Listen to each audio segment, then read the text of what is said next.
Hello, witchy people. This is the 8th time I have tried to record this. I have had phone calls after phone calls, people knocking the door. I dropped my microphone, which was hilarious because I have a sound bar across the bottom of the screen, which tells me obviously how well my voice is being picked up by the microphone. And I was looking at it and I thought, that sound bar's not moving very much. And looked down and I dropped my microphone. So all you had recording was a few squeaks from my chair. Anyway, quick update. I've just come back from the hospital. Well, I came back from hospital and started trying to record this. Didn't get very far. It is pouring with rain outside. Hospital is... it was only a checkup, really, for some of the problems that I have. And the news was not good. But as I am getting older, I can't really expect to be like I was in my teens. Anyway, updates. Books. I have had lots and lots of books. And as you know, most of the books that I do have aren't what you might call pagan books, because most pagan books are related to Wicca. They're very neo-paganistic books. And so a lot of the books that are relevant to my path aren't necessarily pagan related in most ways, but they are very relevant to the way I live my path, and I think relevant to the way a lot of witches are live. So I will keep on going through my books and saying this is what I've got and this is what I think of it. Of course, some of them are, so I'm just moving my coffee out of the way because I've spilt my coffee so much.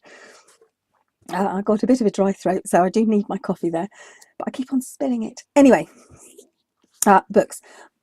This was a book that I actually, my mum had a copy when I was very much younger, and when I was a young teenager, this book was like, it was a makeup Bible to me, really. I absolutely loved it. And I found a copy online a couple of weeks ago and ordered it, and it came through. And what I find really strange was I was watching someone else's YouTube about books that were relevant to their path, and she's in Australia and she had this exact book. Well, not this exact book, hers had a different cover to it, I think, but it was The Natural Beauty book by Lorna Horrocks. And it is an amazing book. If I can find her channel, I will link it below, because she goes really in depth to this book. Basically, it's how to make beauty products like skin creams and such like, using all natural ingredients, herbs and such like. And it has some of the most beautiful illustrations. So yes, this is a mint cleanser for stimulating the skin, a Bran deep pore cleanser for dry skin. The Bran, if you do have dry skin, the Bran deep pore cleanser, it's really, really good. And if you haven't got Bran, oats will do, as long as you're not allergic. So there we go. Absolutely excellent book. If you like anything to do with herbs, and you know, makeup even, and you like things on the cheap, excellent book. But like I said, I will try to link her her video below if I can. So there we go. Similarly, I also have natural remedies. This is more, they do have in here moisturizers. They have the marshmallow moisturizer, the balancing lemon moisturizer, the rose and geranium moisturizer, which I don't like, by the way. The rose and geranium moisturizer I don't like the smell of. Infusions. It also goes on about eating and recipes for food. So broccoli and rosemary salad, but it tells you why you should eat these things. So broccoli, says here, broccoli is an excellent source of sulfur, iron and B vitamins. It has been credited with enhancing the body's resistance to many diseases, due in part to important antioxidant sulforaphane. So sulforaphane. So yeah, lots of recipes to eat, as well as recipes for drinking, cordials, not necessarily medicines, but like things to ease a sore throat, that sort of thing, but also goes on making body oils and such like. So there we go, and that's Natural Remedies. It's the Wellness Collection, and you can find it on www.dk, that's letters D and K.com. And it's a really thin book, but it's got quite a nice lot of information in there. Okay, I do have a few books to get in there. The pile was here, and it's, you know, it's still up there. Okay, another nice one, Gossip from the Forest. This is absolutely lovely, and I like it because there has a whole section on the New Forest, which is obviously not far from me. I spent a lot of my youth growing up in the New Forest, but it also has fairy tales. And the fairy tale that they associate with the New Forest, for some reason, is Rumpelstiltskin. Seven Swans. I love the Seven Swans fairy tale. But anyway, yes, so this is all about the forests, in-depth details about the forest, but also relates them to fairy tales. On from there, I also managed to get hold of, and this is a book I've had once before. Love this. Oh, by the way, The Gossip from the Forest is by Sarah Maitland. The Tangled Roots of Our Forest and Fairy Tales. Right, this one is by Rosalind Curven, and it's called English Fairy Tales and Legends. And that's what it is. It is fairy tales. Seventh Swan again. Where they come from, and it basically picks apart the fairy tales and where the legends may have come from. So there's that one. Right, now we're getting on to some more pagan books, if you like. So, Crystal Tips and Cures. This one is just another one of those little books, and it's done by colour. And although I can go through and probably identify quite a lot of stones just by sight, I couldn't tell you a lot about them, and I wanted a little book that was going to give me just a little bit of information that I could sort of like try to get in my brain. I don't hold information very well anymore. I can tell you things that happened years ago. I couldn't tell you what happened yesterday. So it says, for instance, amethyst. Wear amethyst to enhance your aura and boost your self-esteem. It tells you where to place it in the house for certain benefits. Apparently it's good for homesickness. So, oh, excuse me. It's not a boring book. I've had a really tiring day. So there we go. That's another one. And that is by Philip Permut.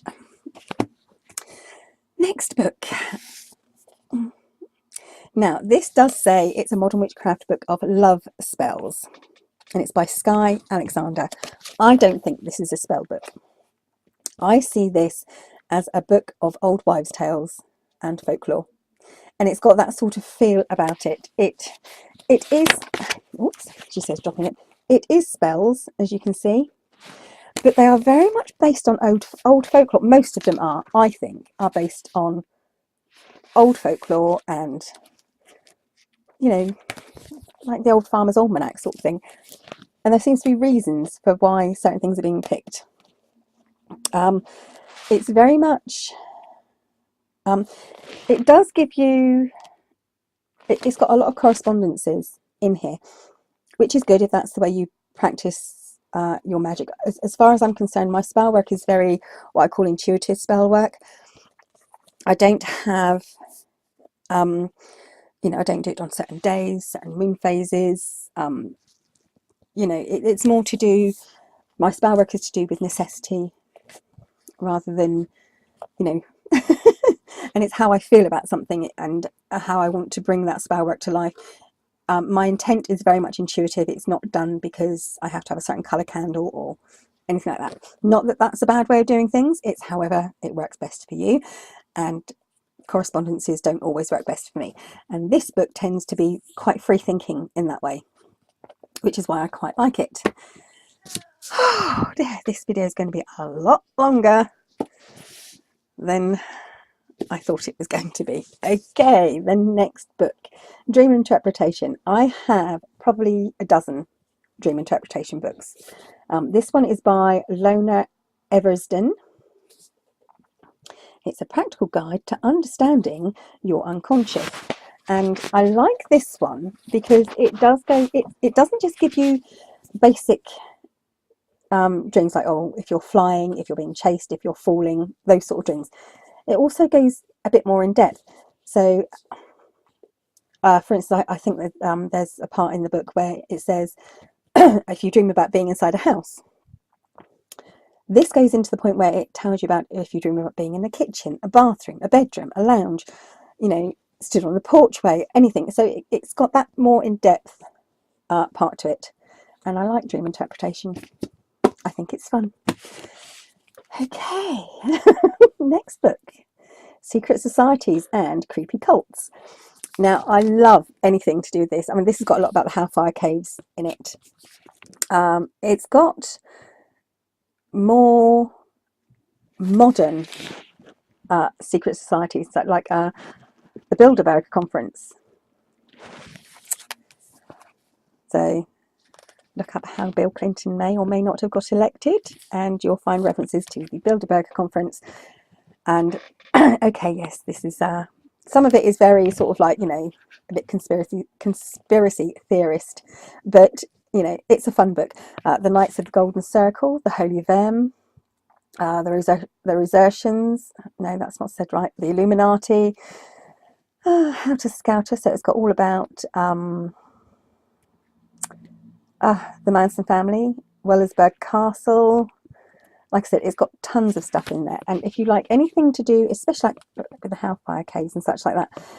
And I like, the other reason I like this is because there are a lot of secret societies and creepy cults who use paganism and witchcraft as a base of their theories of setting up these cults, and or the Bible.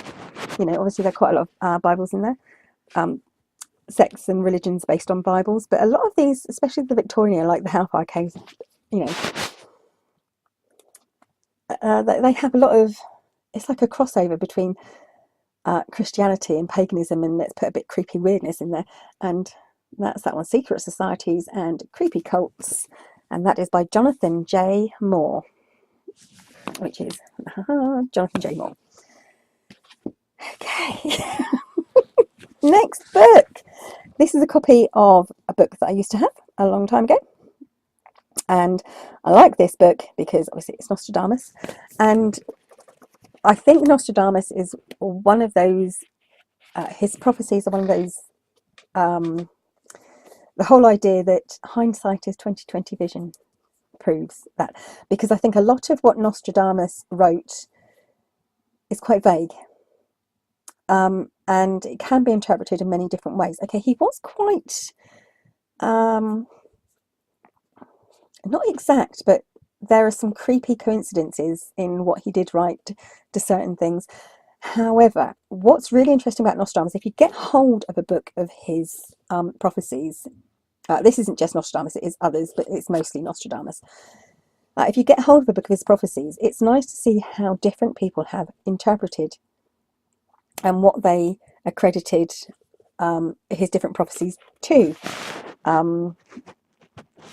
So, you know, the death of Pope John Paul I. If you actually read what he wrote, you probably wouldn't think that this was predicting the death of Pope John Paul I. But after reading it and after the event, you could say, well, yes, okay, yes, that does make sense now. So it's one of those books. Nostradamus is very much like that.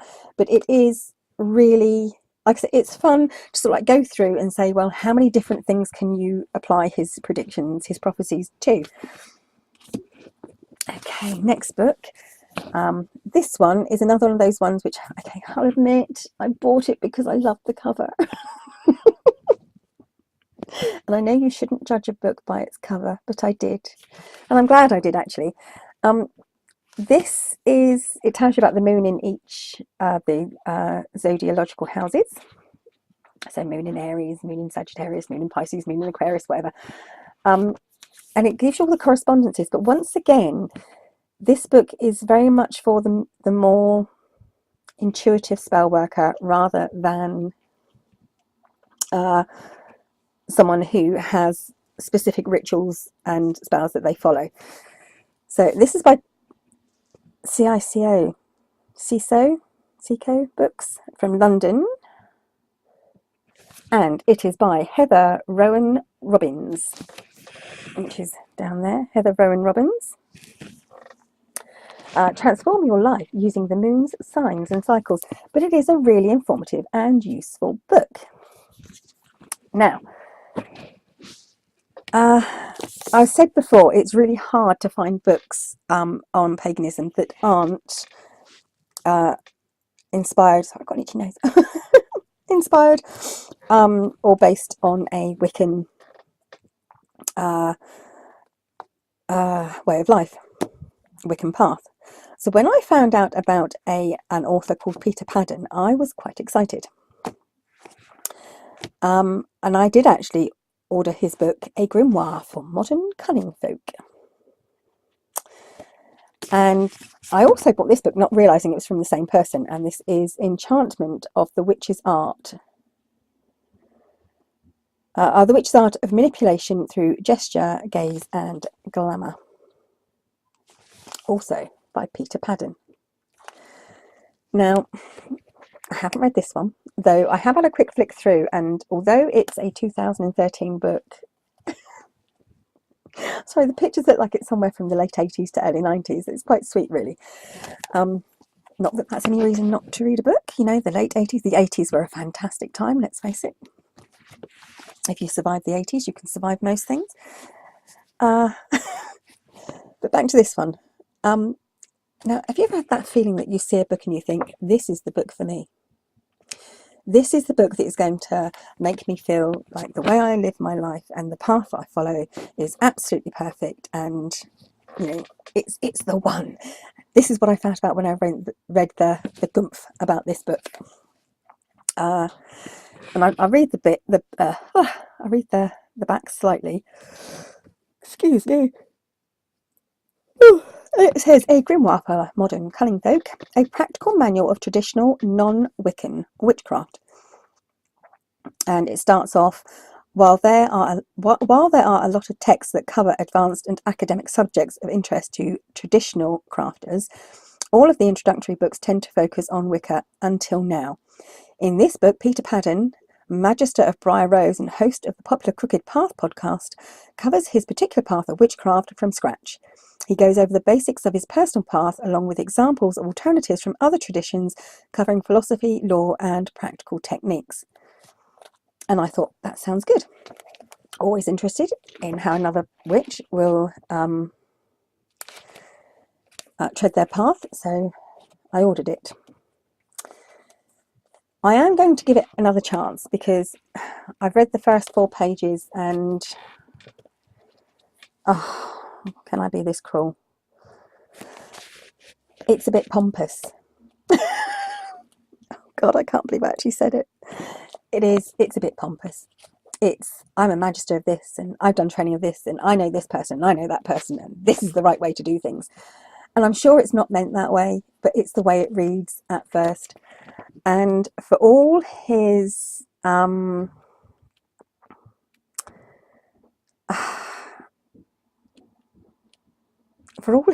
non-Wiccan practices, it is still, I think, highly Wiccan based. And I think this is through his connection with, I don't know if it's Alexandrian or Gardnerian witchcraft.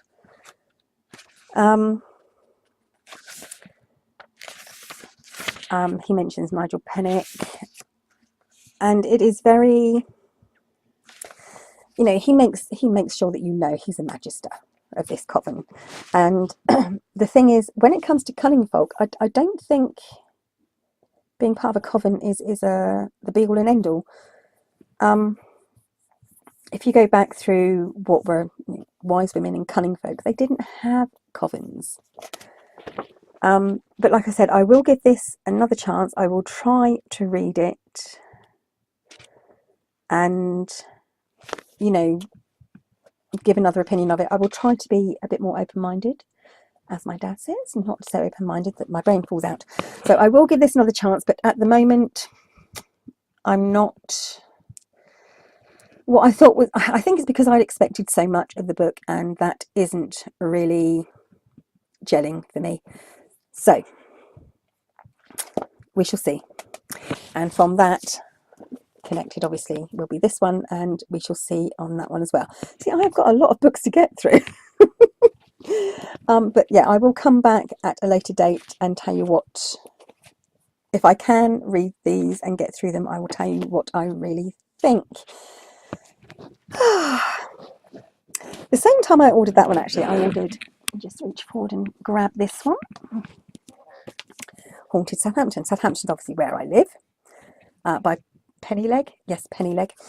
And I got the book and I opened it up and I thought, oh, hold on a minute. I recognise that. Recognise that picture on the back. Recognise the picture on the front. Yes, I already have this book, which is quite annoying because I also found in my cupboard this book. This book I've had for years, and I don't know why I have a second copy of this book.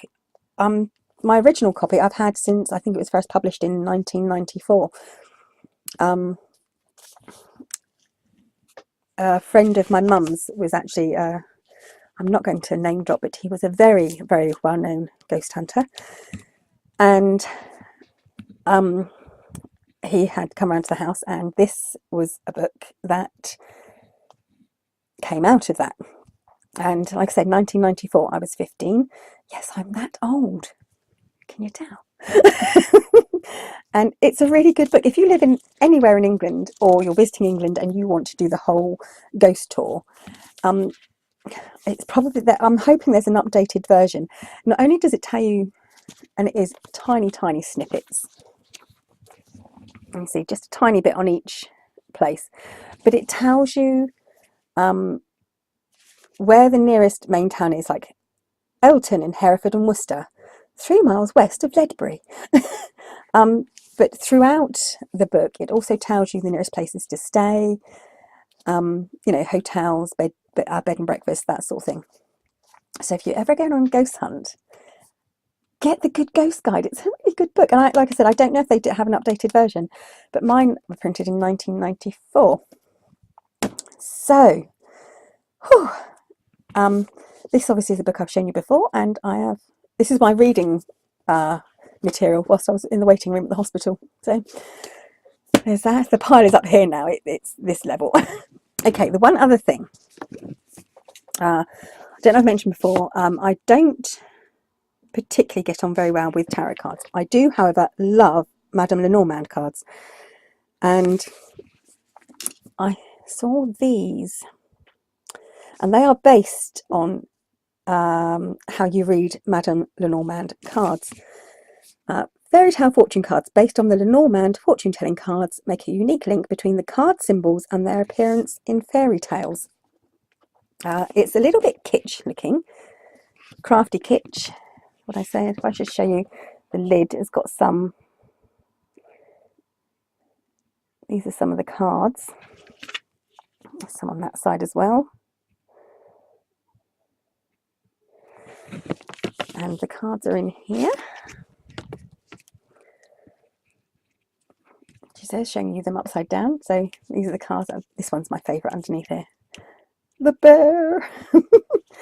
So as I said, it does associate the cards with fairy tales. Now, you also get a book with the cards,